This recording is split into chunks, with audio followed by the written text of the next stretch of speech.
On the night I was supposed to find my wolf, I found my humiliation instead. The blood moon rose, and with it, every wolf in Silverpine except mine. They called me cursed the night I failed to shift, but curses, I would learn, are just prophecies wearing the wrong name. If you're watching this video, give it a like, subscribe to the channel, and tell me in the comments where you are watching from. Now let's get to the story. The northern wind screamed through the battlements of Silverpine Hold, carrying the scent of pine sap and the electric charge of the coming storm. In the servants' cellar beneath the main tower, 19-year-old Kaitlin Pinegar pressed her spine against the damp stone wall, her dark hair hanging in sweat-dampened strands across her face. Her gray eyes, too pale they always said, like fog without substance, fixed on the iron-banded door, listening for the footsteps that would drag her to her reckoning. "The wolfless bastard thinks hiding will save her," came Amara Silverpine's voice from the corridor above, sharp as breaking ice. Her laughter rippled through the stone, joined by the eager snarls of her packmates. "Come out, defect. The blood moon doesn't wait for aberrations." Kaitlin's fingers twisted in the coarse fabric of her servant's apron, the cloth rough against palms already calloused from scrubbing kennels and hauling water. Tonight was the Moon Spiral Conclave's awakening ceremony, when every young wolf demonstrated their first transformation before the Council of Alphas from across the Northern Territories. At 19, she was already past the age when most wolves found their beast. She was breathing proof of something that shouldn't exist, a Pinegar born without a wolf. The door groaned open, and a familiar face appeared in the gap. Wren, the stablemaster's daughter, slipped inside, her copper hair escaping from its practical braid. At 21, she was one of the few in Silverpine who still met Kaitlin's eyes without flinching. "Kate, they're assembling in the courtyard," Wren whispered, urgency tightening her voice. "Amara sent riders to find you. You can't hide from this." "I can't do it, Wren." Kaitlin's voice fractured like thin ice underweight. "They'll all see what I am, what I'm not. The entire council will witness my failure." Wren stepped closer, her expression hardening with protective fury. "You're not a failure. You've survived Amara's cruelty for 7 years. That takes more strength than any wolf form." Kaitlin thought of her mother, a woman whose face she could barely remember, whose name the pack refused to speak. Dead when Kaitlin was 12, along with whatever secrets she'd carried about Caitlin's father. The mysterious man whose identity had made Kaitlin an outcast before she'd even failed to shift. "My mother would be ashamed," she whispered, touching the small iron pendant at her throat, a wolf's head worn smooth by anxious fingers. The only inheritance she possessed. "Your mother loved you," Wren said fiercely. "And whatever happens tonight beneath that damned moon, that doesn't change." The sound of boots on stone stairs made them both freeze.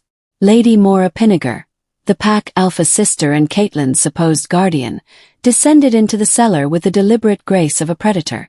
At 42, she wore authority like armor, her silver-streaked hair braided in the intricate style reserved for high-ranking wolves. Her amber eyes surveyed Kaitlin with the same expression one might give spoiled meat. "Still cowering in the dark, I see," Mora said, her voice honey-sweet with venom. "How fitting for one who brings such darkness to our bloodline." Girl.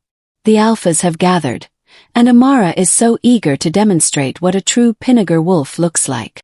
Kaitlin forced herself to stand, though her legs trembled beneath her.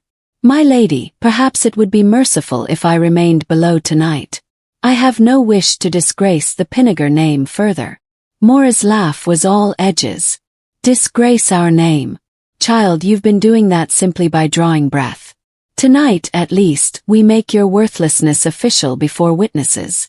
The council will declare you defective, and you'll be reassigned to the outer kennels where you belong." She paused, false sympathy dripping from every word. "Unless, of course, a miracle occurs." "Do you believe in miracles, Kaitlin?" The moonlit courtyard blazed with ceremonial torches, their flames writhing in the storm wind. The gathered crowd, nobles from 7 territories, pack leaders wrapped in furs and silver, their wolves barely contained beneath human skin, created a wall of power and privilege. At the courtyard's center, A raised stone platform waited beneath the rising blood moon, its crimson light painting everything the color of old wounds.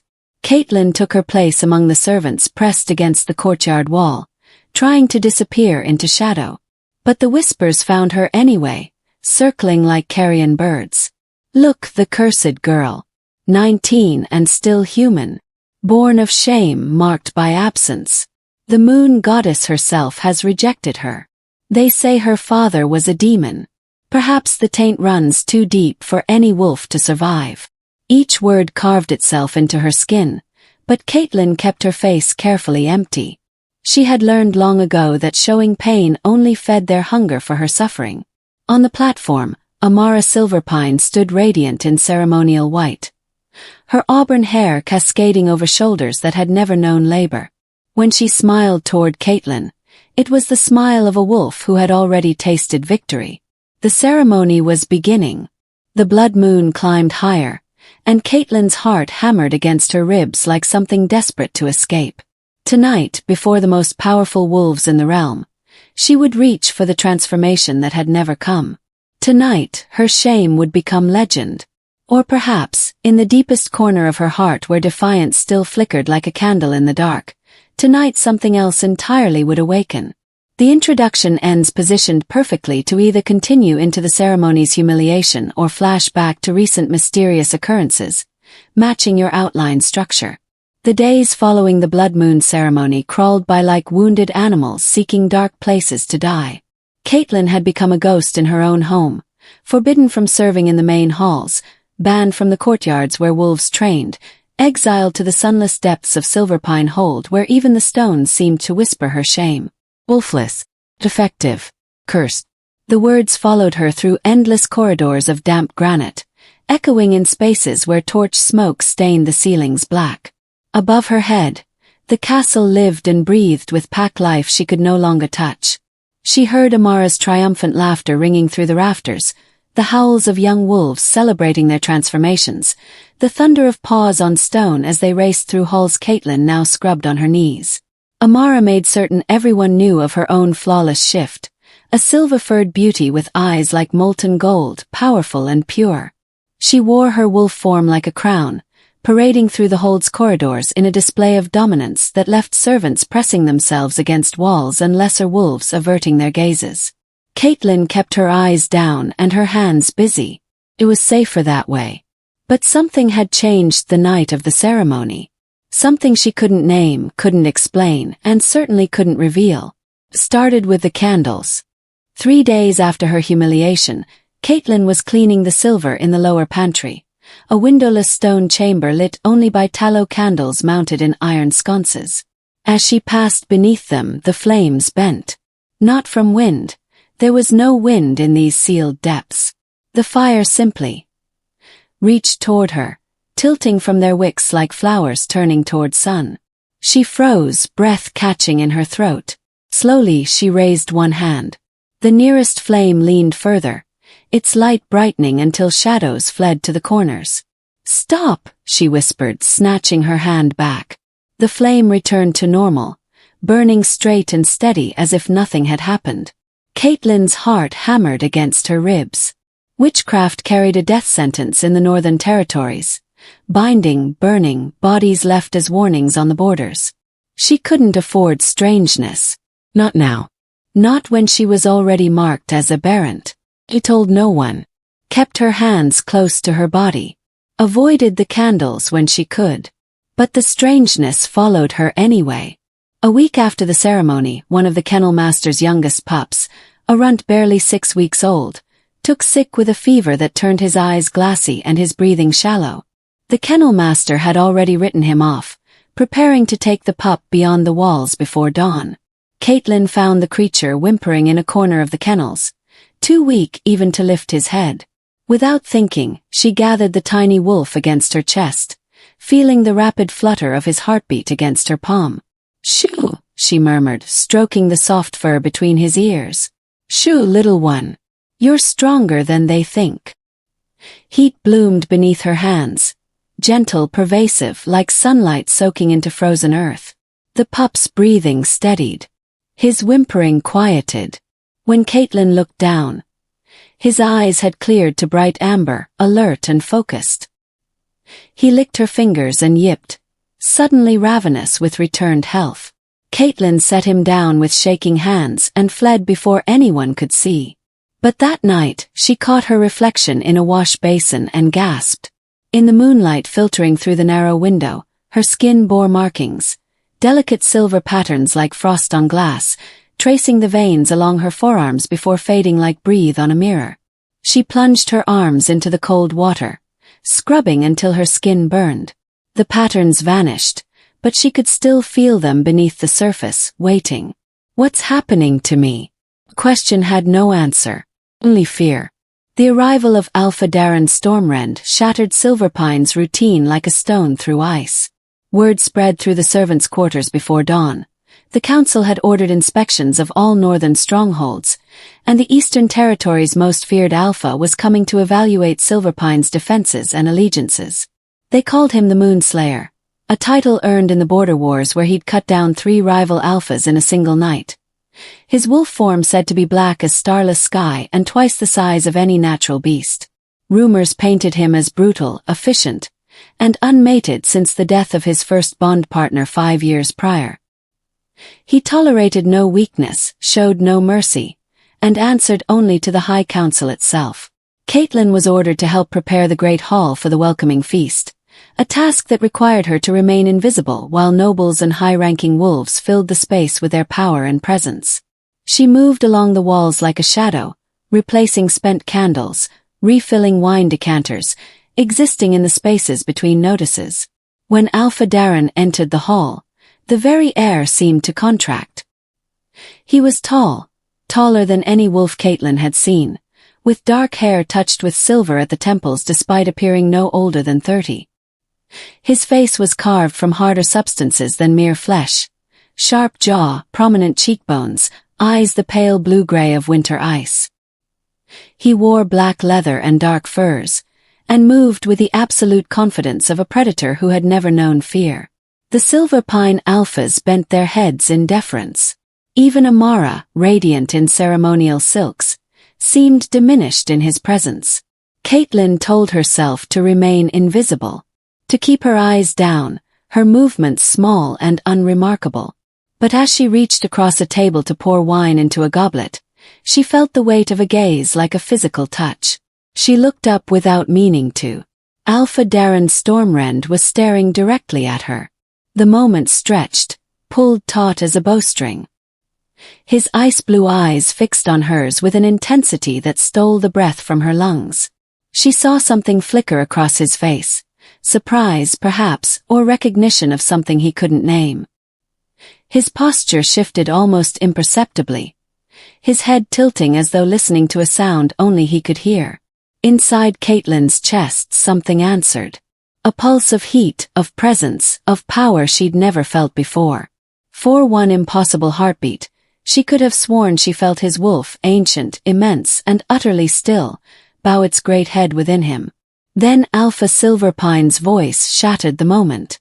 "My Lord Stormrend, you honor us with your presence. Please take your seat at the high table." Darren's gaze didn't waver. "The girl," he said, his voice low and rough as stone grinding stone. "Who is she?" Silence crashed through the hall like a fallen tree. Every eye turned toward Kaitlin, who stood frozen with the wine decanter still clutched in white-knuckled hands. Lady Mora's laugh was brittle and sharp. "A servant, my lord. Of no consequence whatsoever. She. I asked who she is, not her station." There was steel beneath the courtesy in Darren's tone. Alpha Silverpine cleared his throat, clearly uncomfortable with the attention being paid to his pack's greatest embarrassment. "Kaitlin Pinegar, my lord. A ward of House Pinegar, though she lacks certain qualities expected of our bloodline. She serves the household in lesser capacities." "Wolfless," Amara supplied helpfully, her smile sweet as poisoned honey. "Cursed, actually. Failed her awakening just last week." Quite the spectacle. Kaitlin felt her cheeks burn with shame, but she couldn't look away from Alpha Darren.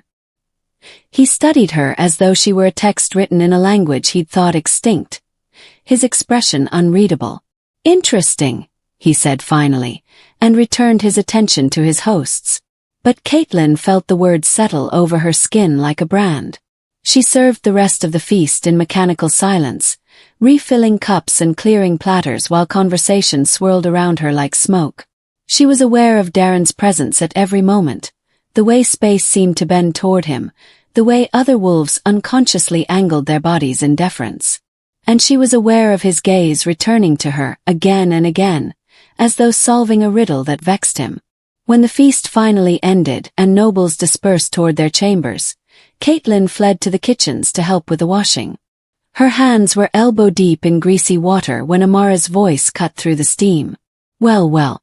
It seems even the Moon Slayer noticed our little aberration." Amara leaned against the doorframe, still dressed in her finery, her smile sharp as broken glass. "How thrilling for you, Kaitlin. Though I wonder what he saw, pity, disgust, professional curiosity at such a freakish specimen." "Leave me alone, Amara." Kaitlin kept her voice flat, emotionless. "Oh, I don't think so." Amara pushed off the wall, circling closer. "You embarrassed this pack. You embarrassed me. And now you have the audacity to catch the eye of a council alpha.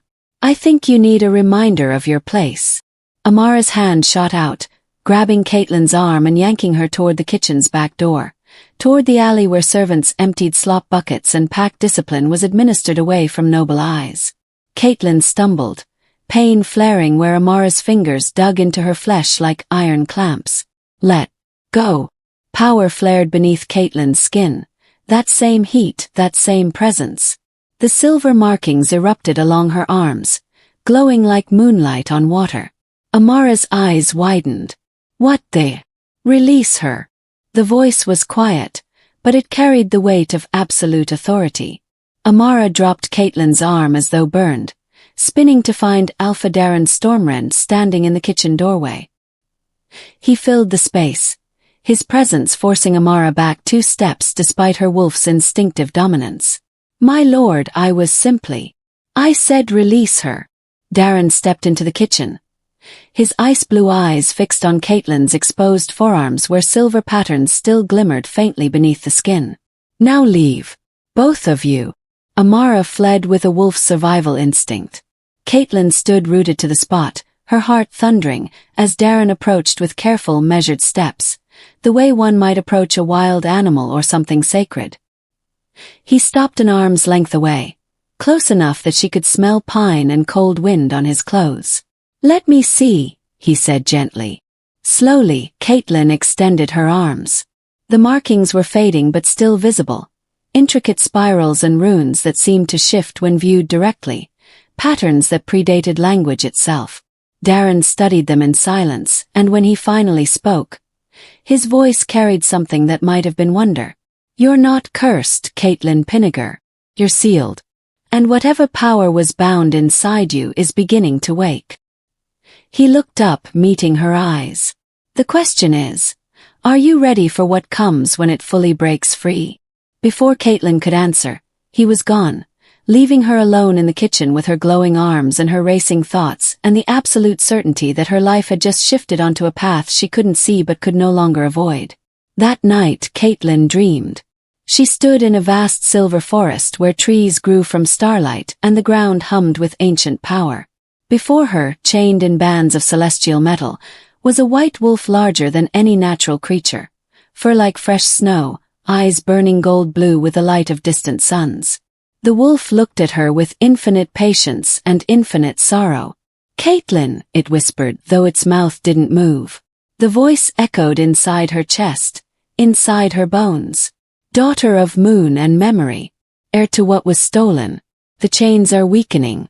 Soon you must choose, remain small and safe, or remember what you were always meant to become."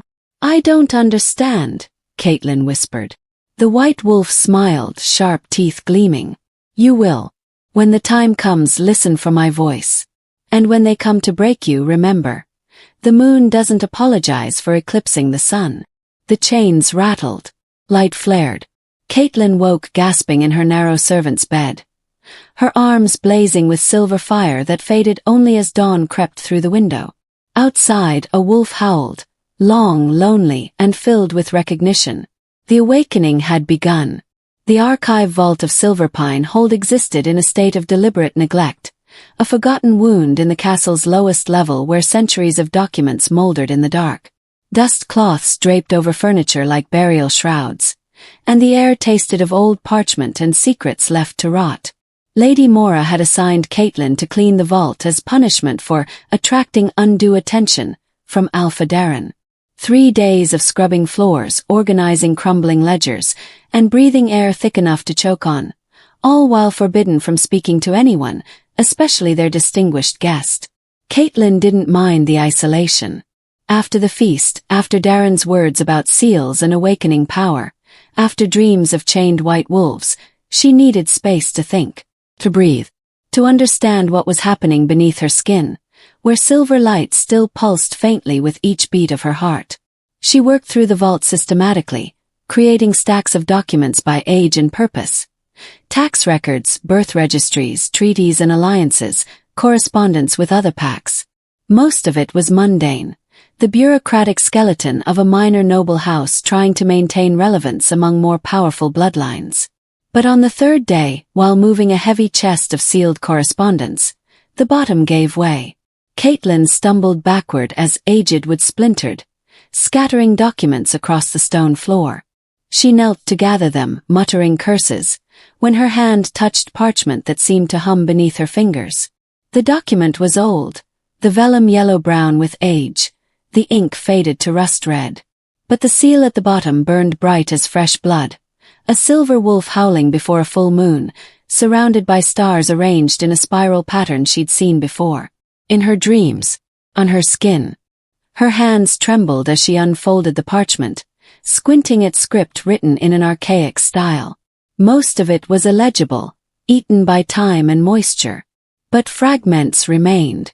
The daughter of Lyra Moonveil, first among alphas, chosen of the goddess herself. Binding placed upon the child for her protection until the realm is cleansed of. Should she survive to majority, the seal will weaken with each moon. The signs will manifest as. Caitlin's breath caught. Lyra Moonveil. The name tugged at memories she couldn't quite grasp. Stories whispered by her mother before sleep. Tales of an ancient queen who could command wolves with a thought, who bore the moon goddess's own mark upon her skin. Your grandmother's grandmother, her mother had said, smoothing Caitlin's hair. Lost to treachery and time. But blood remembers, little one. Blood always remembers. She'd thought they were just stories. Comfort tales told to a lonely child. Kaitlin dug through the scattered documents with sudden urgency, finding more fragments marked with the silver wolf seal. Birth records, marriage contracts, a genealogy that traced back 12 generations to a name written in silver ink that seemed to glow in the dim light. Lyra Moonveil, first Alpha Queen, celestial wolf, chosen of the moon. And beneath it, a bloodline that threaded through centuries of careful marriages and hidden births, each generation marked with notes in the margins. Sealed, bound, protected, waiting. The line ended with 2 names. Elena Moonveil, married name. Fairlight. Daughter, Kaitlin. The parchment slipped from Caitlin's nerveless fingers. Lena. Her mother's name. The name no one in Silverpine ever spoke, as though saying it aloud might summon ghosts. Her mother had been a Moonveil, which meant Kaitlin was.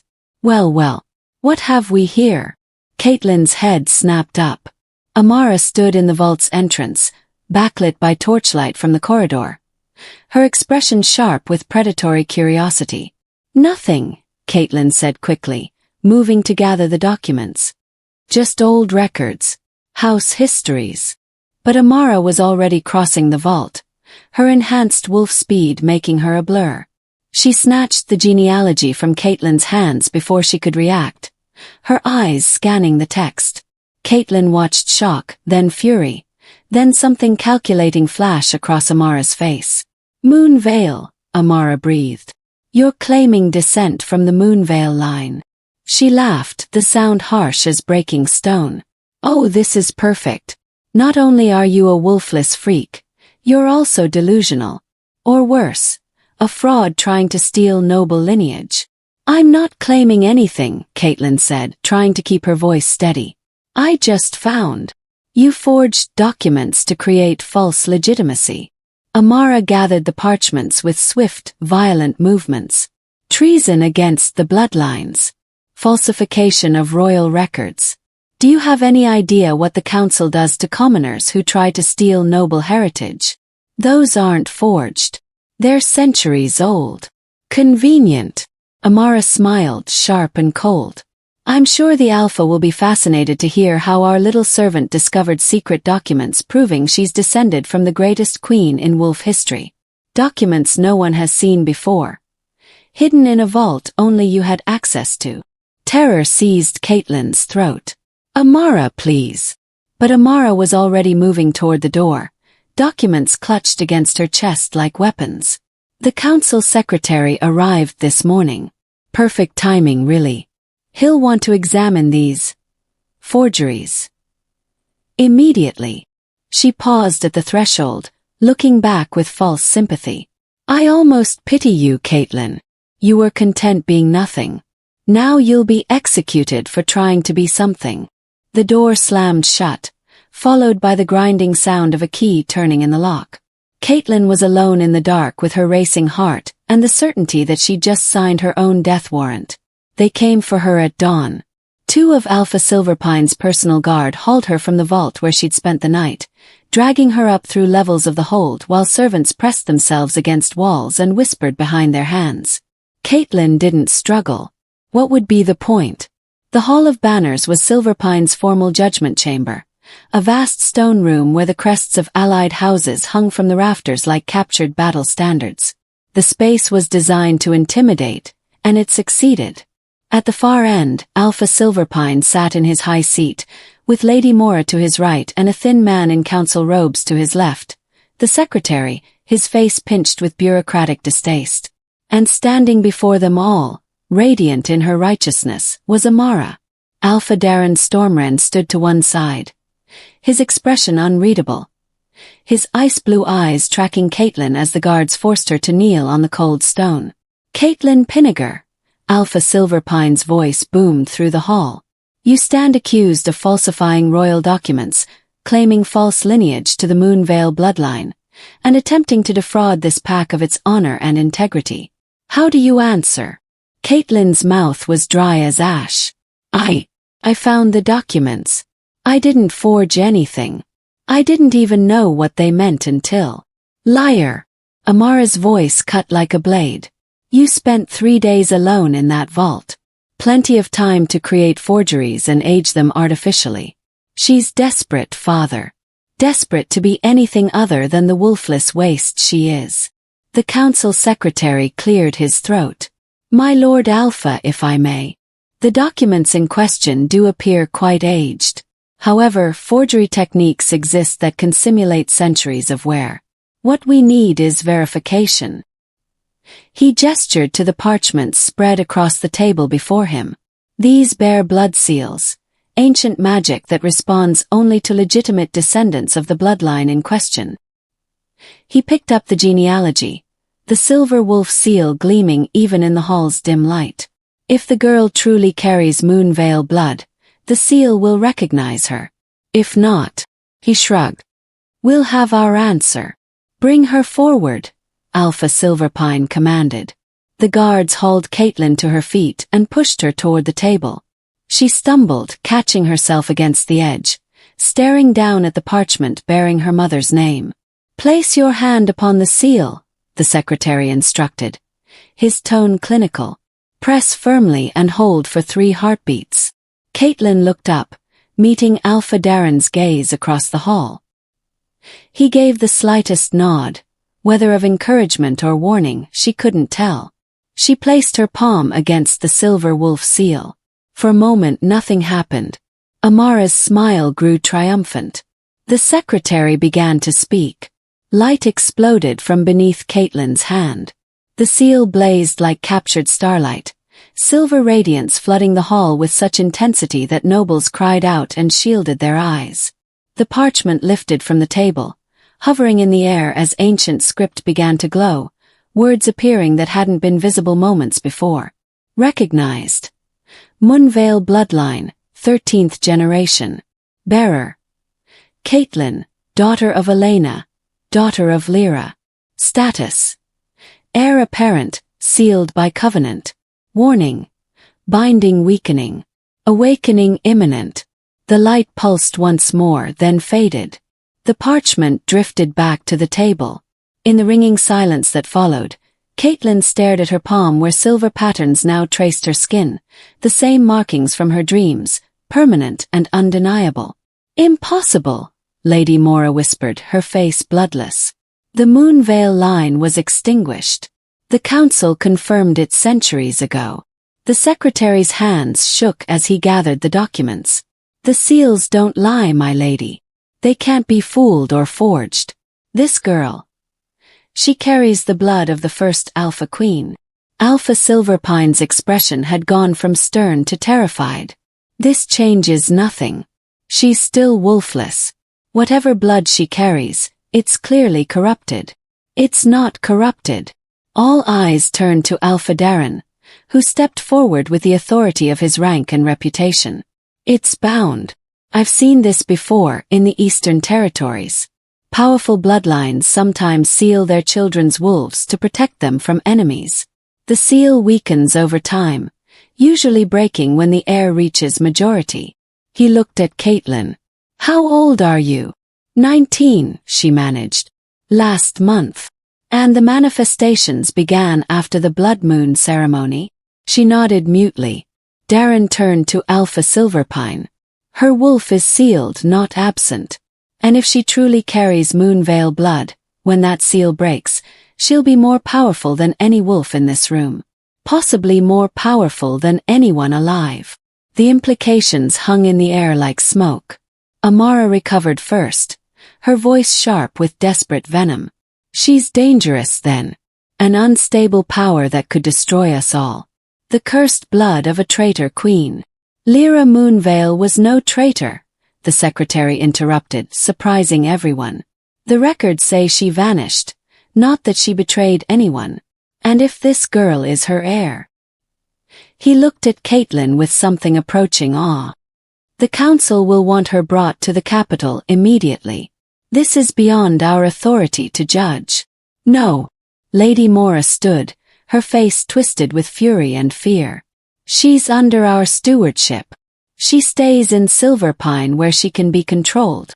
The council's authority supersedes yours, Lady Mora, the secretary said firmly. I'll send word immediately. That won't be necessary. Darren's voice carried quiet finality. I'll escort her to the capital myself. As a council alpha, I have the authority to take custody of bloodline claimants pending verification. Alpha Silverpine clearly wanted to object but couldn't without challenging Darren's rank. Very well, he said through gritted teeth. But she remains confined until departure. And Amara serves as my representative. She travels with you to testify about the circumstances of discovery. Amara's smile was poisonous triumph. Of course, father. I wouldn't miss this for the world. They locked Kaitlin in a tower room. Not a cell, but hardly luxury. A single window looked out over the northern forests, and a guard stood outside her door. She was a prisoner in all but name. As darkness fell, a soft knock came at the door. The guard's muffled voice. My Lord Alpha, she's not to have visitors. I outrank you. Darren's tone brooked no argument. Open the door or I'll remove you from duty. Permanently. The lock clicked. Darren entered, closing the door firmly behind him. In the lamplight, his face looked carved from shadow and sharp angles. We don't have much time, he said without preamble. So listen carefully. What happened today changes everything. If you truly carry Moonvale blood, there are factions in the capital who will want you dead before you can awaken fully. Others will try to use you, control you, and bind you to their political ambitions. I don't want any of this, Kaitlin said, hearing the break in her own voice. I just want to survive. I know. Darren's expression softened fractionally. But survival means understanding what you are. The Moonvale line was extinguished because they were too powerful. Lyra could command any wolf, compel loyalty through resonance. The other alpha families feared her. They called it tyranny disguised as divine right. So they killed her. The records say she vanished during a council summit 300 years ago. Nobody was ever found, but her entire bloodline disappeared within a generation. Hunted down, married off into obscurity, or... He didn't finish. If you're her heir, if your wolf awakens with even a fraction of her power, you become a threat to every established authority in the realm. Kaitlin looked at the silver patterns on her palm. What do I do? You stay close to me. I can protect you from obvious threats. But more importantly, you learn to control whatever is waking inside you before it controls you. Darren stepped closer, his voice dropping. The seal is breaking. You'll start experiencing stronger manifestations. Power surges you can't suppress. When your wolf finally emerges, it won't be gentle. It will be violent, overwhelming, and every wolf for miles will feel it. You sound like you've seen this before. I have. Pain flickered across his face. My mate was a sealed bloodline heir. When her wolf broke free, the power surge killed her. Her body couldn't contain what had been suppressed for too long. He met Kaitlin's eyes. I won't let that happen to you. But you have to trust me. Before Kaitlin could respond, voices rose from the corridor outside. Angry, urgent. Darren moved to the door, listening. Tomorrow night, while they're traveling. Amara's voice, muffled but clear enough.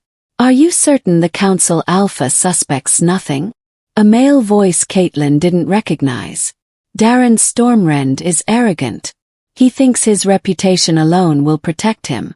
We'll ambush them in the Moonridge Pass, kill him and blame it on bandits. Then the Wolfless freak dies in the chaos. Tragic collateral damage. And the documents. Burned. All evidence of Moonvale blood disappears with her. My father has already agreed to support Lord Garrett's claim to council leadership once Stormrend is eliminated. Kaitlin's blood turned to ice. She looked at Darren, whose expression had gone deadly still. They're planning a coup, he said softly. Using your bloodline revelation as distraction while they consolidate power. He gripped the window ledge, his knuckles white.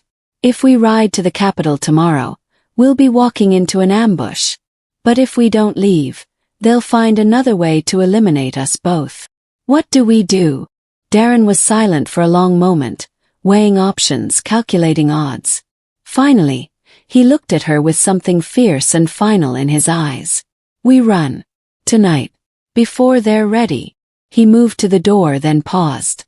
Can you ride? Yes. Then be ready when the moon reaches its zenith. I'll come for you. He opened the door, then looked back. Kaitlin, what happens next will change your life forever. There's no going back from this. If you come with me, you're choosing to embrace whatever destiny your bloodline carries. Are you ready for that? She thought of the white wolf in her dreams. The chains weakening. The choice between remaining small and safe, or becoming what she was meant to be. I don't know, she said honestly. But I'm tired of being afraid. Darren smiled, the first real smile she'd seen from him. Good. Fear is useful. Keeps you alive. It's terror that kills.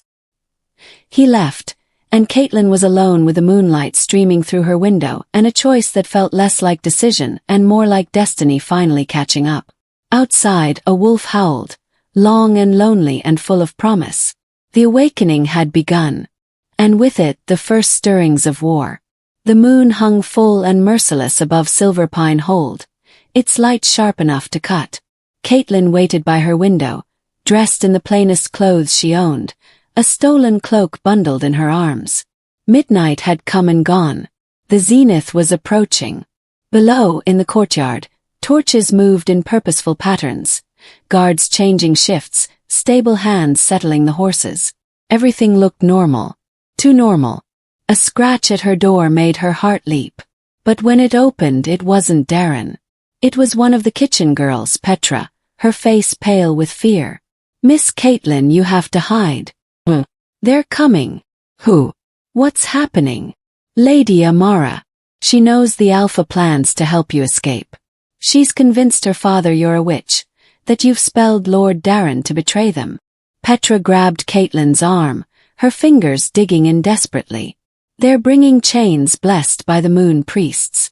They mean to bind you permanently, or worse." The sound of boots on stone echoed up the stairwell, many boots moving fast. "The servants' passage," Petra hissed, pulling Kaitlin toward a tapestry on the far wall. "It leads to the lower levels. If you can reach the stables." The door exploded inward. Alpha Silverpine strode through, flanked by 6 guards and Amara, whose face glowed with vicious triumph. Behind them, the council secretary clutched his document case like a shield. "Seize her," Silverpine commanded. Hands grabbed Kaitlin from behind. 2 guards had been waiting in the passage Petra had tried to lead her toward. The trap had been perfectly laid. "Petra, you were supposed to delay her, not warn her," Amara said coldly.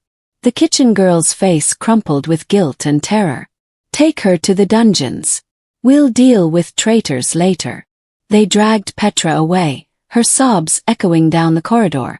Kaitlin struggled against the guard's grip, but they were trained warriors and she was a girl who'd spent her life scrubbing floors.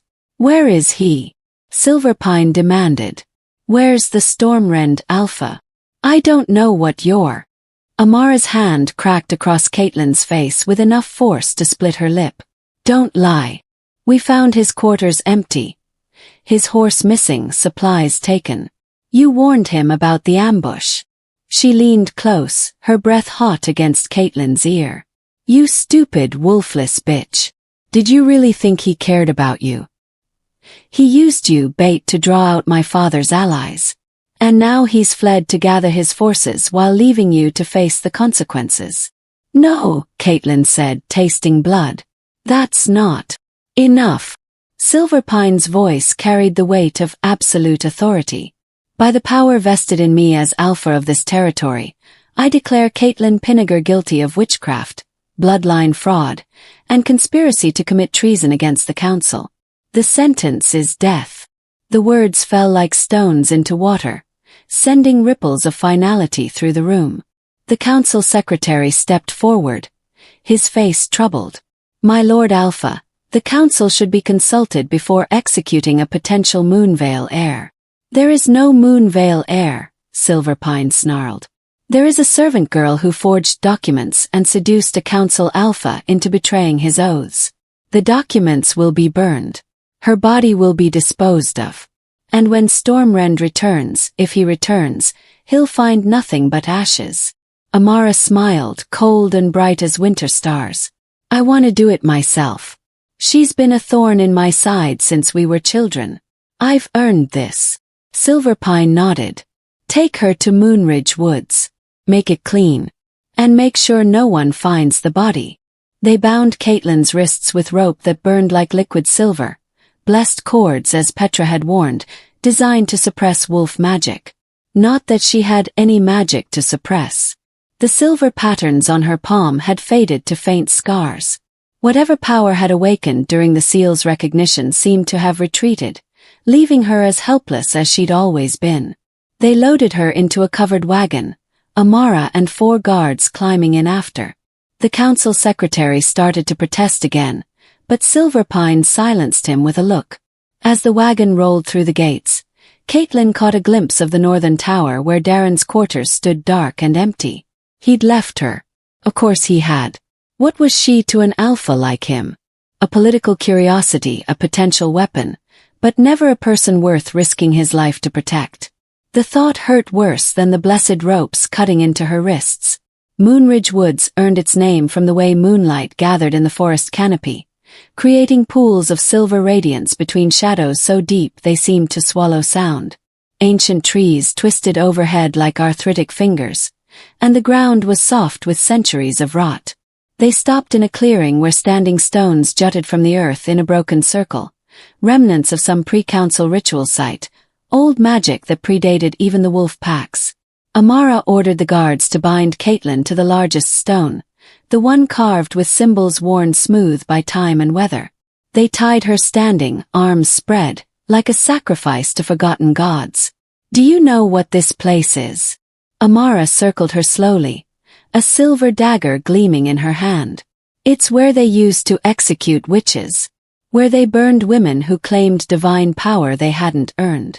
She traced the dagger's point along Caitlin's collarbone, not quite breaking skin. "Fitting, don't you think?" "Amara, you don't have to do this," Kaitlin said, hating how her voice shook. "Whatever you think I've done. I know what you've done. You tried to steal my destiny. The storm-rend alpha was supposed to choose me, a true wolf, a worthy mate. But you, with your victim's face and your pathetic weakness, you wormed your way into his attention, made him pity you." The dagger pressed harder, drawing a line of hot blood. "Did you enjoy it? Pretending to be special?" "I never pretended anything. Liar!" Amara's composure cracked, revealing the rage beneath. "The documents, the seal's recognition, all of it was somehow your doing. Dark magic, forbidden arts. You're an abomination, and I'm going to cut it out of you." The blade plunged into Caitlin's side, just below her ribs. Pain exploded through her body, white-hot and all-consuming. She screamed, the sound ripping from her throat like something feral being torn free. Amara twisted the knife before pulling it out, and Kaitlin felt her legs give way. Only the ropes held her upright. "Not yet," Amara said, breathing hard. "You don't get to die quickly." She stabbed again, and again, each wound precise, calculated to cause maximum pain without hitting anything immediately fatal. Caitlin's screams gave way to sobbing gasps, then to silence as shock began to set in.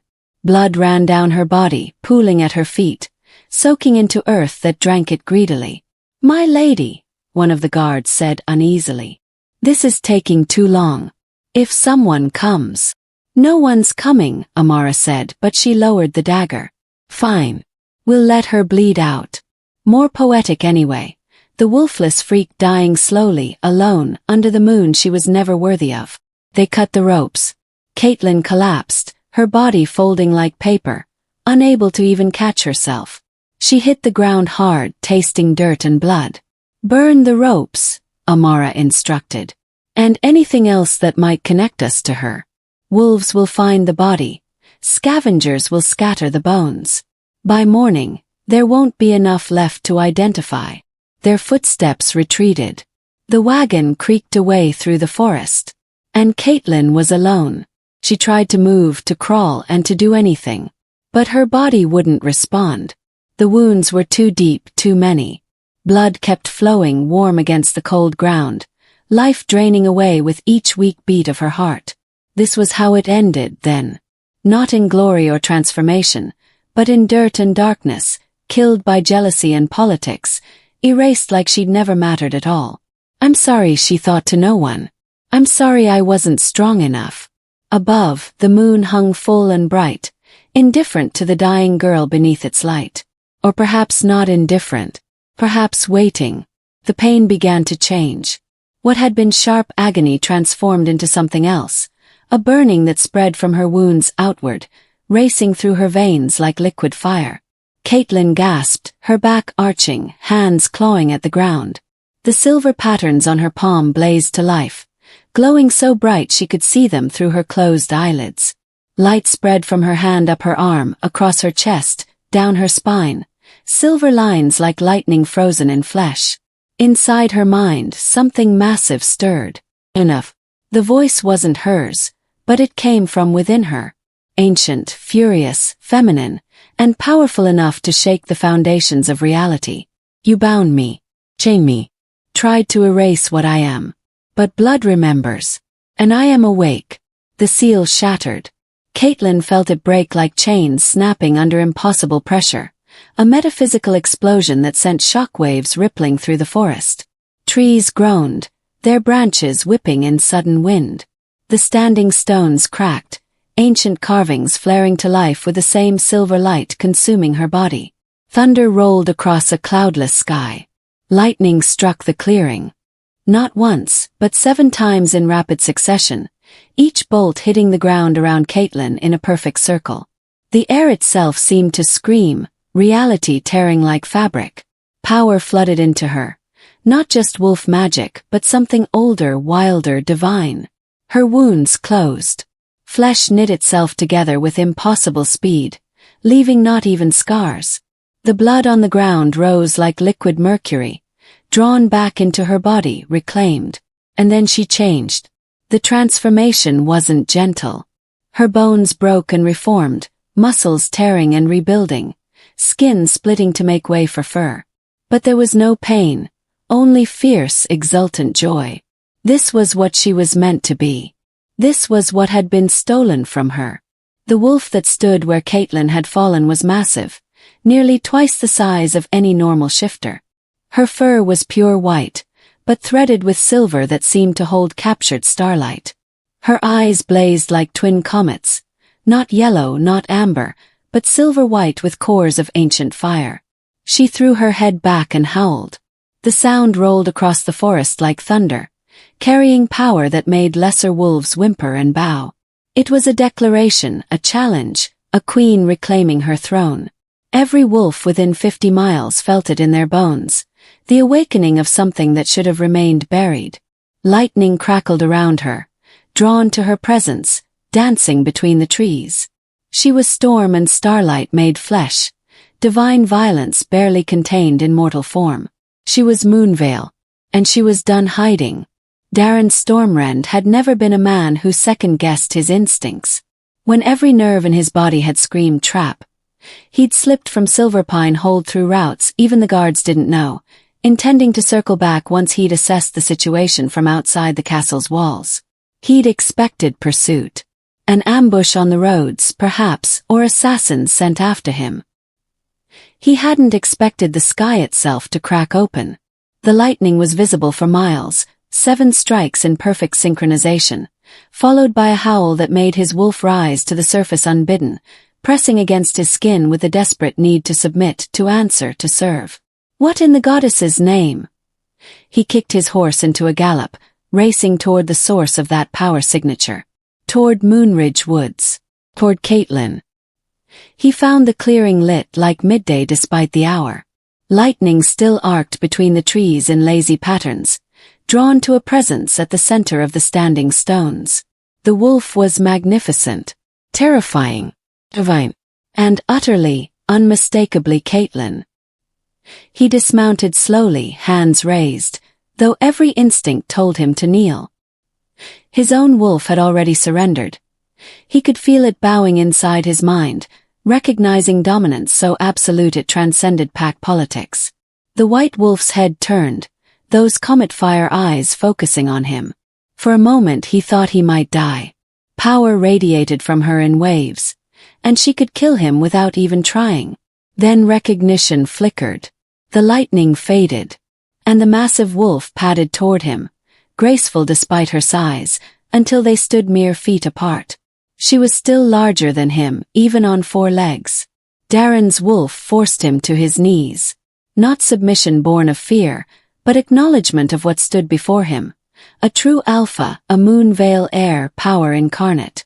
"Kaitlin," he whispered. The wolf's form shimmered, light folding in on itself as she shifted back to human. The transformation was seamless, practiced, as though she'd been doing it for years instead of minutes. She stood before him naked, unashamed, silver patterns still glowing faintly on her skin. The wounds Amara had inflicted were gone. She looked stronger, taller, and more real than before, as though the previous version of herself had been a sketch and this was the finished masterpiece. "I remember," she said, her voice carrying harmonics that made the air vibrate. "I remember everything. My mother hiding me.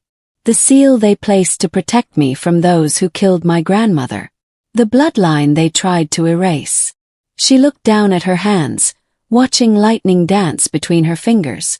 "I am Kaitlin Moonveil, 13th generation heir to the celestial throne.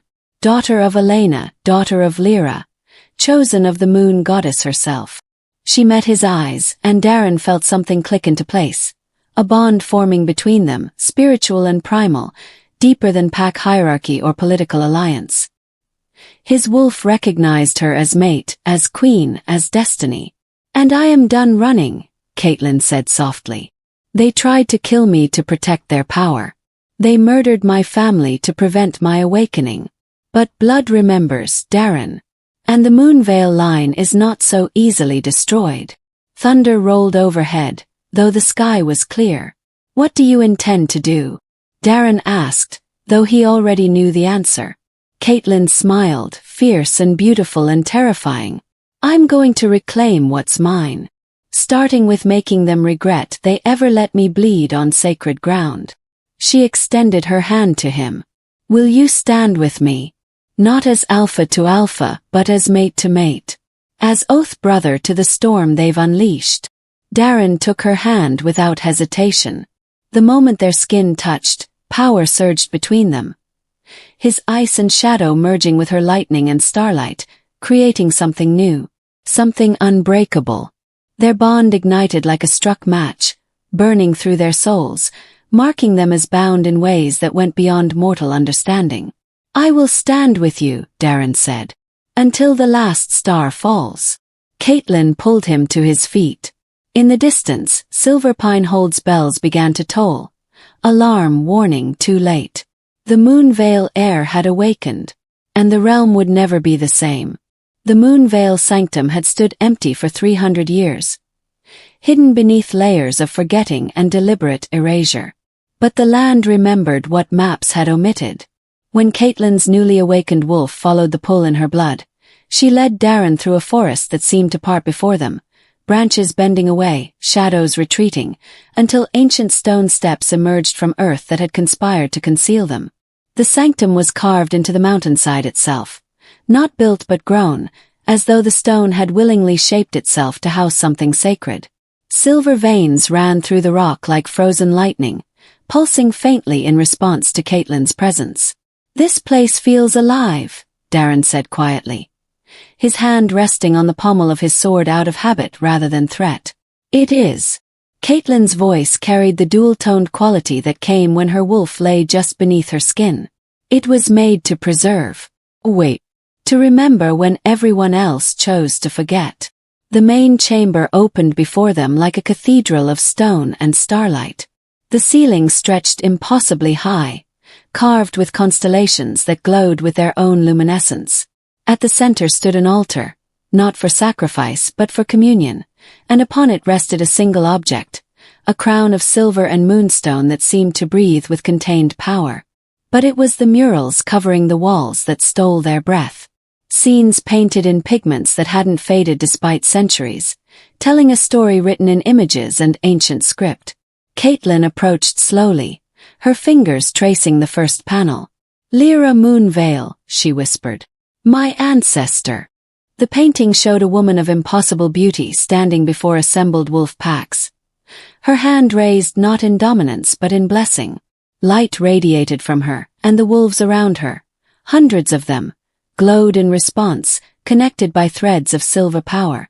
"She wasn't just an alpha," Kaitlin continued, moving to the next panel. "She was the moon goddess's chosen, given power not to rule but to unite, to end the wars between packs, to establish peace through resonance rather than conquest."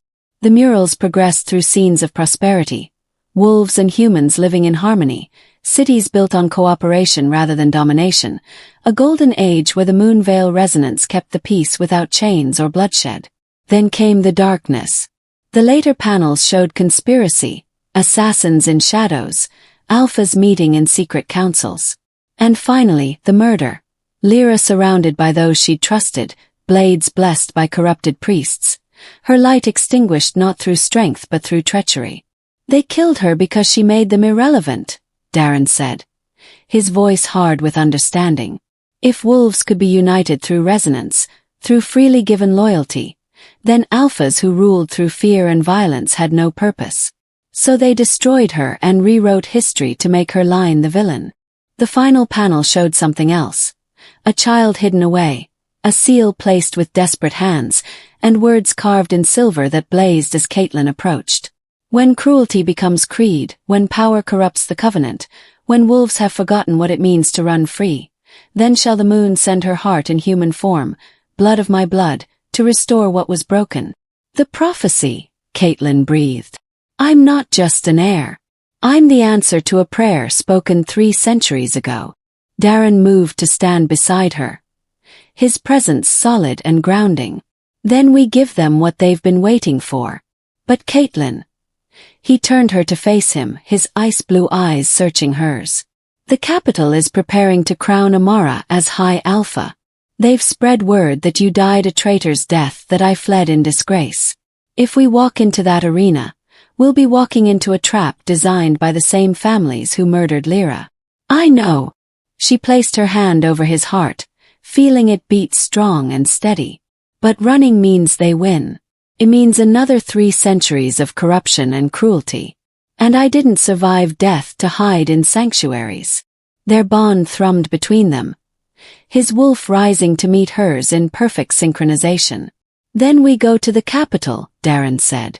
And we remind them what a true moon veil can do. Kaitlin turned back to the altar, to the crown that had waited so long for someone worthy to claim it. When she lifted it, power surged through her like lightning finding ground. Memories not her own, knowledge passed through bloodlines, the weight of destiny settling onto her shoulders. She placed the crown on her head. The sanctum blazed with light, every silver vein igniting, every constellation burning bright. And deep in the capital, 3 days' journey away, wolves suddenly lifted their heads in unison, feeling a pull they couldn't name, hearing a call that resonated in their very bones. The celestial wolf had awakened, and she was coming home. The grand arena of the capital was a monument to wolf dominance, a massive amphitheater carved from black stone, built large enough to hold every alpha family and their retinues. Today it was packed to capacity. Thousands of wolves gathered to witness what the council had proclaimed would be a historic moment, the coronation of the youngest High Alpha in history. Amara Silverpine stood at the arena's center, resplendent in ceremonial armor, a crown of bone and silver resting on her golden hair. Around her, the 12 council alphas sat in their high seats, faces carved from stone and political calculation. Today we honor the bravery of Alpha Amara, the council speaker intoned, his voice magically amplified to reach every corner of the arena. Who uncovered a conspiracy against our sacred traditions, who destroyed a dangerous fraud claiming Moonvale heritage, and who eliminated the rogue Alpha Darren Stormrend when he attempted to flee justice. Murmurs rippled through the crowd, some approving, others uncertain. Darren Stormrend had been respected, even feared. His disgrace felt sudden, incomplete.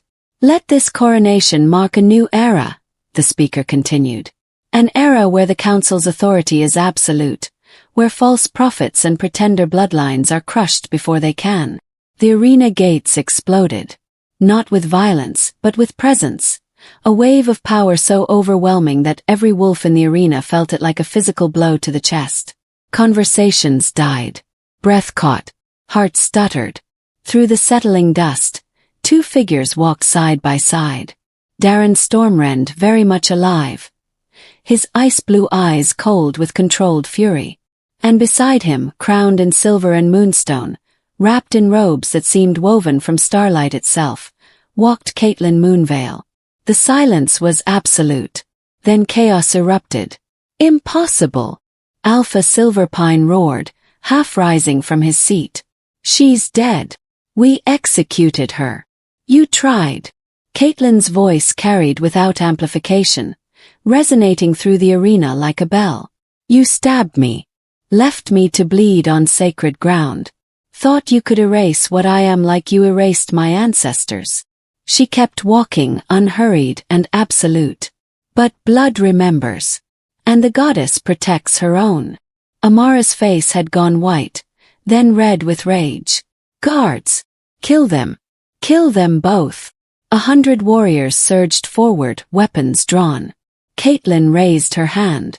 Power rippled outward from her in concentric waves, visible distortions in the air, silver light that washed over the charging guards. They froze mid-step, weapons clattering to the ground, faces slack with shock as their wolves surged to the surface unbidden. One by one they knelt, not forced, not compelled, but called, their wolves recognizing something in Kaitlin's presence that transcended pack hierarchy, that spoke to an older covenant, a deeper truth. The resonance spread through the arena like wildfire. Wolves throughout the stands dropped to their knees, eyes wide with awe, feeling the connection their ancestors had felt when Lyra Moonveil had united the packs. Not domination but belonging. Not conquest but home. "She's using witchcraft," one of the council alphas shouted. "Dark magic to compel. This is not compulsion." Darren's voice cut through the accusations like a blade. "This is what a true Moonveil can do, what they were meant to do. Unite wolves through resonance, create bonds of loyalty that need no chains because they're built on something real." He looked at the council with open contempt. "You murdered her bloodline because you couldn't control them, because they made you obsolete." Kaitlin had reached the arena's center now, standing before Amara, who trembled with rage and dawning fear. "You wanted to be high alpha," Kaitlin said quietly. "You wanted power so desperately you were willing to kill for it. But you never understood what real power is. I am stronger than you." Amara snarled. She transformed in a blur of motion, her wolf form magnificent, golden-furred and battle-scarred, easily twice the size of any normal shifter. Kaitlin didn't move. Amara lunged, jaws wide, going for the throat. Kaitlin transformed between one heartbeat and the next. The white wolf that met Amara's charge was massive beyond reason, crackling with lightning, eyes blazing like captured stars. She caught Amara mid-leap with casual strength, throwing her aside like a pup.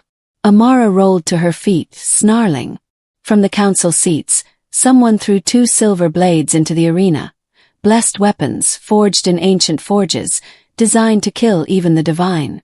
"Kill her!" Alpha Silverpine roared. "Before she enslaves us all." Amara grabbed the blades in her jaws, shifting back to human form to wield them properly. Silver light ran along the edges, poison to any wolf, lethal even to the strongest alpha.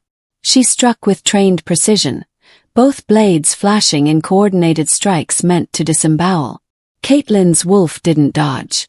The blade struck her chest and shattered, silver fragments scattering like snow, their blessed light absorbed into Kaitlin's fur until she glowed brighter than before.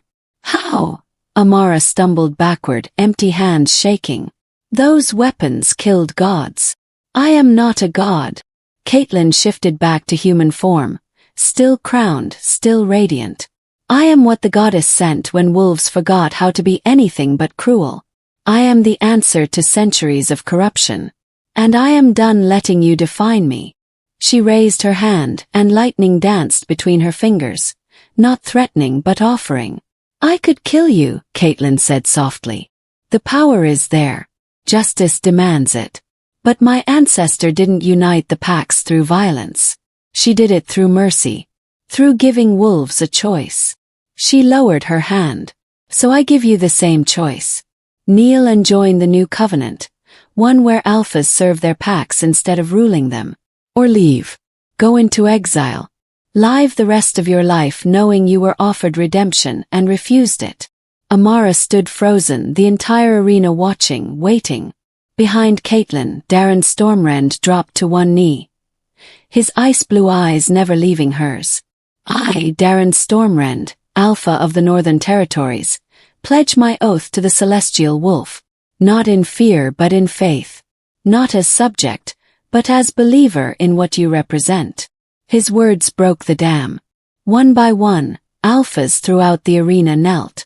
Some reluctantly, political calculation warring with instinct, others eagerly, relief flooding faces too long twisted by the burden of tyranny they'd perpetuated. Even wolves in the stands, common pack members who'd never been allowed in council chambers, knelt, tears streaming down their faces, feeling for the first time in their lives what it meant to be truly seen by their alpha. The resonance built and built, a wave of connection sweeping through the arena, through the capital beyond, through territories that stretched to the horizon. Wolves hundreds of miles away suddenly felt it, The awakening of something that had been sleeping, the restoration of what had been broken. Alpha Silverpine remained seated, his face purple with impotent rage. 3 other council members stayed standing, the ones whose power depended most heavily on fear and violence. "This is treason," Silverpine roared. "You cannot simply." "The council is dissolved," Kaitlin said, her voice carrying the weight of divine authority. "You have served your purpose and failed your people. In its place, I establish a new compact. The Circle of Elders, where leadership is earned through service, not bloodline. Where every pack has voice, not just the powerful. Where cruelty is no longer mistaken for strength." She turned to face the kneeling masses, her crown blazing with captured moonlight. "I am Kaitlin Moonveil, Celestial Wolf, heir to Lyra's covenant. I claim no throne through conquest. I accept no crown through violence. Instead, I offer you a choice, the same choice my ancestor offered. Walk with me into a new age, or walk away and let the past die with dignity." Above the arena, though it was midday, the moon became visible, full and luminous, hanging impossibly bright in the azure sky. And from every corner of the arena, from every territory where wolves ran, came a howl. Not of submission but of recognition. Not worship but welcome. The girl who'd been mocked for having no wolf had become the embodiment of all wolves. The servant who'd scrubbed floors in silence had risen to shake the foundations of their world. And in that moment, beneath a moon that shone for her alone, Kaitlin Moonveil transformed the pack into something it had never been before. Family. Amara dropped to her knees last, tears streaming down her face. Not of remorse, but of the shattering realization that everything she'd done, every cruelty she'd inflicted, had been in service of a power that was already dead. Kaitlin approached her slowly, kneeling to meet her eyes. "You wanted to matter," Kaitlin said softly. "You wanted to be seen, to be powerful, to be loved. I understand that. But you sought it through making others small. Through stealing what you thought was scarce." She placed her hand over Amara's heart. "Power isn't scarce. Love isn't finite. There's enough for everyone. You just have to stop believing that someone else's light diminishes yours." Silver radiance flowed from Kaitlin's hand, and Amara gasped, not in pain but in wonder. The connection Kaitlin offered wasn't domination. It was inclusion. Acceptance. The thing Amara had spent her whole life craving and never known how to ask for. "I see you," Kaitlin whispered. "And I forgive you. Now you have to decide if you can forgive yourself." When Kaitlin stood, Amara remained kneeling, broken open in ways that had nothing to do with defeat and everything to do with the first honest emotion she'd felt in years. Darren moved to Caitlin's side, their hands finding each other naturally, their bond burning bright enough for the entire arena to feel. "What now?" he asked quietly. Kaitlin looked out over the sea of kneeling wolves, at the council members who would fight this change, at the common pack members weeping with relief, at the future spreading before them like an unwritten book. "Now," she said, "we teach them what it means to run free." The blood moon rose early that night, hanging red and beautiful over the capital. And beneath its light, the celestial wolf howled, not a battle cry but a song. And every wolf in the realm howled with her. The age of tyranny was over. The age of mercy had begun. The rebellion came 3 weeks after the coronation. 7 northern alphas, their power bases built on centuries of unchallenged brutality, refused to acknowledge the new covenant. They gathered their warriors in the Frost Peak territories, declaring Kaitlin a false prophet and the Circle of Howls an abomination against natural wolf hierarchy.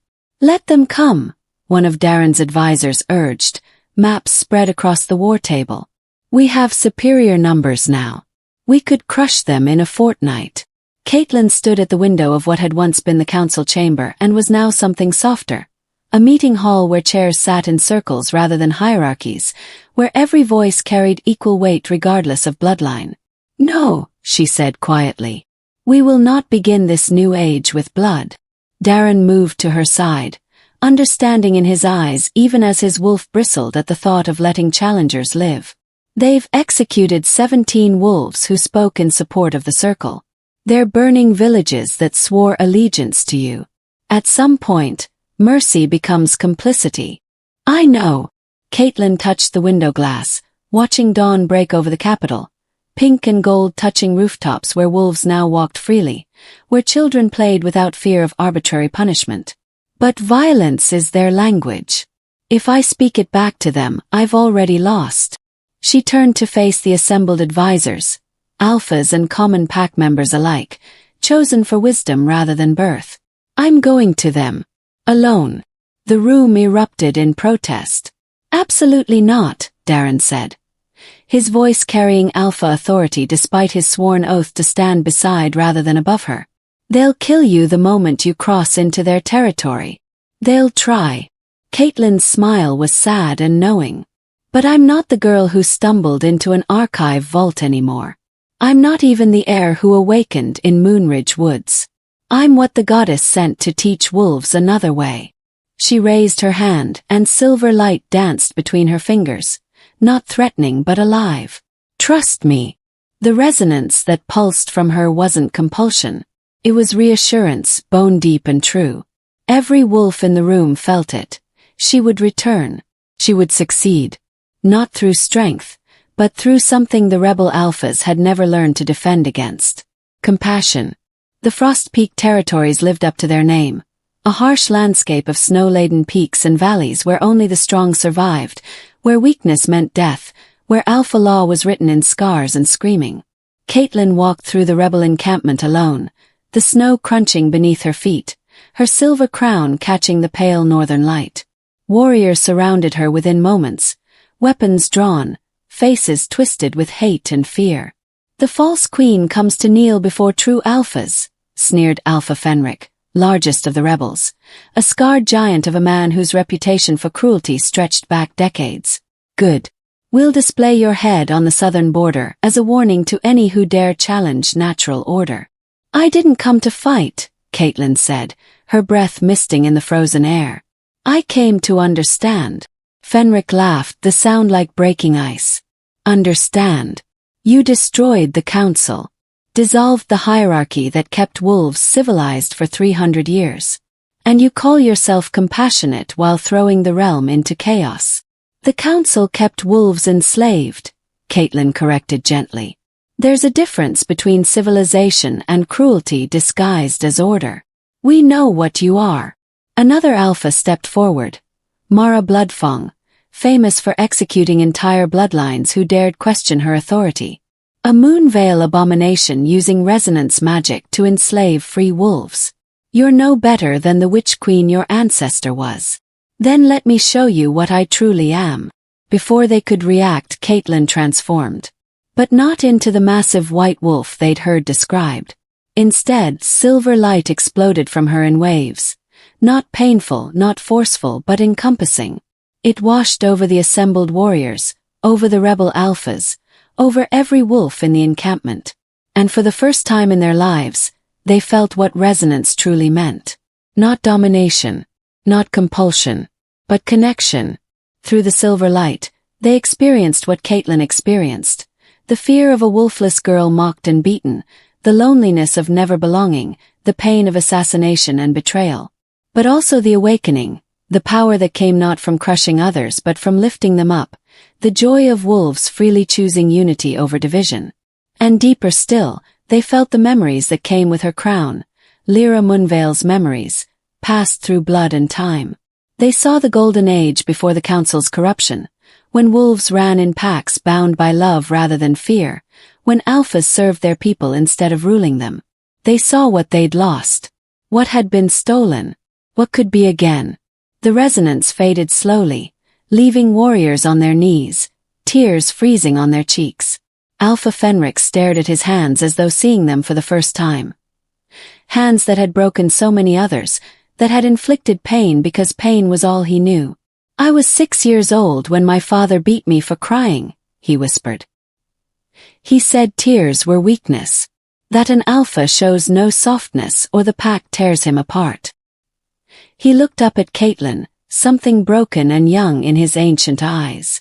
I've spent 70 years proving I was strong enough to survive. And I don't even remember what I was trying to survive from.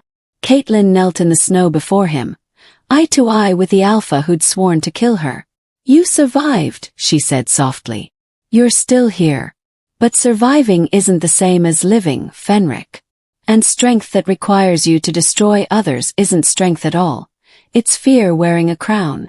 She placed her hand over his heart, and silver light flowed between them, warm in the frozen wasteland, gentle as a mother's touch, accepting without judgment. I see you, Kaitlin whispered. Not the monster you became, but the child who learned that love was dangerous. And I'm telling you it's safe now. You can put down the armor. You can rest. Fenric broke. 70 years of brutality, of maintaining dominance through terror, of never allowing himself a moment of vulnerability. All of it shattered. He sobbed like the 6-year-old boy who'd learned to bury his heart, and Kaitlin held him through it, this giant of a man reduced to human fragility in the snow. Around them, other warriors wept. Mara Bloodfang transformed into her wolf form and curled into a ball, making sounds no one had heard from her in decades. The whimpers of a creature finally allowed to be hurt instead of always hurting. One by one, the rebels laid down their weapons. Not in defeat but in relief. The circle of howls convened for the first time under a full moon, in an amphitheater rebuilt from the old arena. Walls torn down, hierarchy dismantled, seating arranged so no position held more importance than another. Representatives from every pack, chosen by their communities rather than appointed by alphas, gathered to voice concerns and vote on laws that would govern them all. Former council members sat beside common hunters. Ancient bloodlines mixed with new voices. And presiding over it all, crowned but not commanding, sat Kaitlin Moonveil. Darren stood beside her throne, not behind it, not beneath it, but beside. His title formally declared as Alpha Consort. Equal in power, bound by choice, but with Kaitlin's sovereignty unquestioned. She ruled not through him, but alongside him. Their bond blazed visible when they touched. Ice and lightning, shadow and starlight, two complementary powers that enhanced rather than diminished each other. The first motion, Kaitlin announced, her voice carrying through the amphitheater, concerns the establishment of sanctuaries throughout the realm. Safe havens for wolves whose manifestation comes late, who are branded wolfless, who don't fit traditional pack structures. Places where they can live without shame, train without cruelty, discover their own paths without being forced into molds that don't fit. The motion passed unanimously. Over the following months, sanctuaries rose across the territories, built not as prisons or asylums but as homes. Kaitlin visited each one personally, walking among children who bore the same scars she once carried, touching each with silver light that whispered, "You are not broken. You are not wrong. You are exactly who you were meant to be." And slowly, impossibly, some of them manifested. Not because Kaitlin forced their wolves to surface, but because her resonance created an environment safe enough for transformation to occur naturally. Late bloomers who'd spent decades believing themselves defective discovered their wolves at 40, 50, even 70 years old. The goddess's gifts, it turned out, had never required cruelty to awaken. Only patience, only love. On the anniversary of her awakening, Kaitlin returned to Moonridge Woods where Amara had left her to die. The standing stones had been rebuilt, the clearing transformed into a memorial, not for death but for transformation. She stood before the largest stone as the blood moon rose, painting the forest in shades of crimson and silver. And she wasn't alone. The vision came gentle as falling snow, two figures materializing from moonlight, achingly familiar though Kaitlin had never met them in life. Lyra Moonveil stood tall and radiant, the crown Kaitlin now wore blazing on her ancestor's brow. Beside her, barely contained in human form, stood the moon goddess herself, terrible and beautiful, more concept than creature, love and fury and infinite compassion woven together. "You have done well, daughter of my daughter," the goddess said, her voice like silver bells and distant thunder. "You took what was broken and made it whole. You chose mercy when vengeance would have been easier. You remembered what my children forgot, that strength is not in domination but in understanding." "I only did what felt right," Kaitlin said, though her voice shook with the weight of divine attention. What feels right is often the hardest path, Lyra said, her smile proud and sad. They killed me because I refused to rule through fear. But you've succeeded where I failed. You've shown them that compassion isn't weakness. That unity doesn't require chains. The moon goddess stepped forward, placing her hand over Kaitlin's heart. Power flooded through her. Not new strength but confirmation. Blessing. Approval. The covenant is renewed, the goddess proclaimed. Not through blood and binding but through choice freely given. You are my daughter, my heart in mortal form, and I am well pleased. The vision faded like morning mist, but the warmth remained, settled into Kaitlin's bones, woven into her soul, permanent and unshakable. She wasn't alone in this. She never had been. The Moonvale sanctum had been restored to its former glory, but improved. Walls torn down to let in natural light, spaces created for wolves to gather rather than hierarchies to be enforced. Tonight it blazed with thousands of lights as wolves from across the realm gathered for the festival of Silver Dawn, a celebration not of Kaitlin's coronation, but of the new age she'd ushered in. Kaitlin stood on the sanctum's balcony, looking out over a sea of wolves, common and noble, young and old, strong and still manifesting. All equal under her resonance. Unseen. Darren joined her, their hands finding each other with practiced ease, their bond a constant hum of connection and comfort. Do you ever miss it? He asked quietly. The simplicity of when you were just a servant girl scrubbing floors? Before all this, Kaitlin considered the question, watching children play in the courtyard below. Wolfless children who laughed without shame, who ran without fear, who would grow up in a world fundamentally different from the one she'd endured. No, she said finally. That girl was surviving. This woman is living. And there's no going back from that. She raised her hand, and silver light bloomed from her palm, not commanding, just offering. A simple gesture that said, I am here. See you. You matter. And from the courtyard, from the balconies, from the territories that stretched to the horizon, wolves howled in response. Not in worship, but in recognition. Not submission, but belonging. The resonance built and built. A symphony of voices united not by force but by choice, creating harmony from what had been discord. Kaitlin's voice rose above them all, carrying power and peace in equal measure. They called me Wolfless, she said, her words rippling through the gathered thousands. And they were right. I had no wolf, not because I was broken or cursed or wrong, but because I was never meant to be just one wolf. She transformed, and her white wolf form blazed with the light of 1,000 stars. I was meant to be the moon that all others orbit, the center around which you dance, not in submission but in celebration. The light that reminds you who you truly are when darkness makes you forget. She threw her head back and howled, a sound that shook the foundations of the world, that carried across mountains and valleys, that reached every wolf in the realm and whispered, You belong. You are loved. You are free. And they howled with her, their voices rising in an anthem of unity that could be heard in the celestial realms where goddesses smiled. The girl who'd scrubbed floors in silence had become the voice they all sang with. The servant mocked for her weakness had shown them what true strength looked like. The wolfless one had taught them all how to run free. Much later, when the celebrations had quieted to comfortable murmurs and the moon hung full and perfect overhead, Kaitlin stood alone on the balcony. Not lonely, just peaceful. She thought of her mother, Elena, who'd hidden her true heritage to keep her safe. Who'd died never knowing if her sacrifice had mattered. It mattered, Mama, Kaitlin thought, touching the crown that had once been Lyra's. You kept me alive long enough to become what I was meant to be. And I promise, I'll make it mean something. Every day. A presence behind her. Darren, always attuned to her moods, always knowing when she needed company and when she needed space. The circle wants to commission a statue, he said, wrapping his arms around her from behind. You in wolf form with the inscription, She who was called Wolfless taught us all how to howl. Kaitlin laughed, the sound bright and genuine. Absolutely not.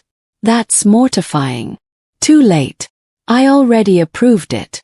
She turned in his arms, mock glaring. Alpha consort or not, I can still demote you to stable duty. You wouldn't dare. Try me. They stood there, bantering like the lovers they'd become, the partners they'd chosen to be, the equals who decided that together was better than either could be alone. And beneath them, the realm they'd remade began to dream. Dreams of children who would never be told they were worthless. Dreams of wolves who would choose their paths rather than having them carved in scars. Dreams of a future where strength meant uplifting others, where power meant service, where the greatest honor was not to rule, but to care. The age of tyranny had ended. The age of mercy had begun. And standing on her balcony, crowned in moonlight and silver, surrounded by wolves who'd freely chosen to follow not because they feared her but because they loved what she represented, Kaitlin Moonveil finally allowed herself to believe it. She was enough. She had always been enough. And the moon, the glorious, beautiful, eternal moon, had always known it.